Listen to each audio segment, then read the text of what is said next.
जा रहा है। 8 प्रकार की पेंशन योजनाएं हैं। इनमें कुछ बदलाव ये हुआ है कि जैसे पहले तो ऑफलाइन वगैरह था, लेकिन अब क्या हो गया कि 2 साल से डेढ़ 2 साल से सारी जो पेंशन जो योजनाएं हमारी सारी ऑनलाइन हो गई हैं। इसमें एक संशोधन ये हुआ कि पहले पति और पत्नी में से सिर्फ एक को पेंशन दिए जाने का प्रावधान था, लेकिन अब सरकार ने क्या कर दिया, पति और पत्नी अगर दोनों पेंशन के पात्र हैं तो दोनों को समाज कल्याण विभाग द्वारा पेंशन प्रदान की जाती है। पूर्व में समाज कल्याण विभाग द्वारा 3 महीने में पेंशन का भुगतान होता था,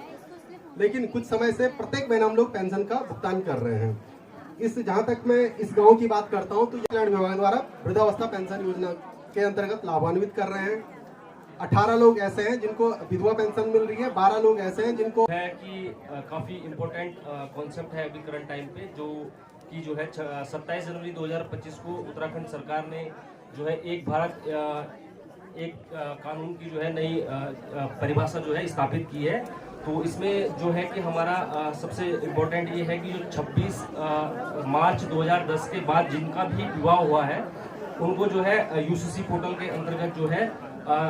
रजिस्ट्रेशन करवाना अति अनिवार्य है, क्योंकि भविष्य में अभी तो ये किसी भी योजना के साथ जो है मैपिंग नहीं की गई है यूसीसी की, लेकिन भविष्य में उत्तराखंड सरकार इसको किसी अन्य योजना के साथ भी जोड़ सकती है, जिसके लिए यूसीसी जो है जिनका 26 मार्च 2010 के पश्चात जिनका विवाह हुआ है उन्हें जो है अनिवार्य रूप से जो है यूसीसी जो है रजिस्ट्रेशन करवाना होगा। और लागत 1000 रुपये है, जिसके सापेक्ष हम जनरल सामान्य वर्ग के लोगों को हम लोग 50% सब्सिडी देते हैं और SC, ST और महिला को 60% सब्सिडी देते हैं। और जो अधिक ऊंचाई वाली क्षेत्र है वहाँ पर ट्राउट मछली का पालन होता है, जिसमें पक्के टैंक बनाए जाते हैं। उसमें 3 लाख की लागत है एक रेसवेज की, और एक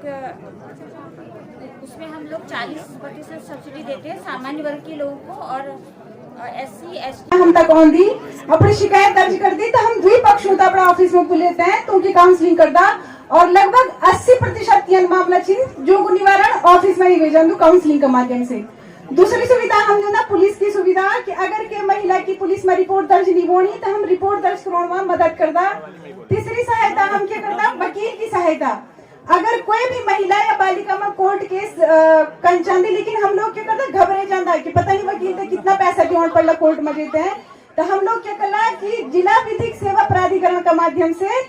निशुल्क अधिवक्ता वकील 3 महिला ते दिलाना जो तुमकी पैरवी कर दो कोर्ट में। तो आप लोगों को ये जानकारी होने के लिए कि हमारे बीच में बहुत सारा जनप्रतिनिधि, नवनिर्वाचित प्रधान, क्षेत्र पंचायत सदस्य और शायद जिला पंचायत सदस्य भी बोला,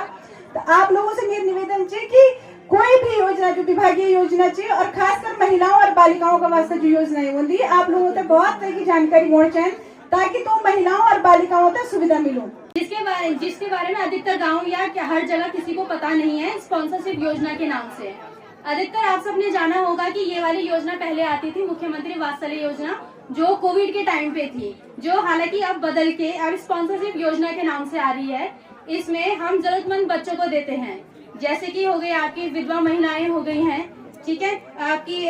बीमारी पोक्सो पीड़ित वाले बच्चे हो गए हैं, बीमारी ग्रस्त वाले बच्चे हो गए, HIV हो गया, ब्लड कैंसर हो गया, किसी भी तरह के भी हो गए। इन बच्चों को हम सभी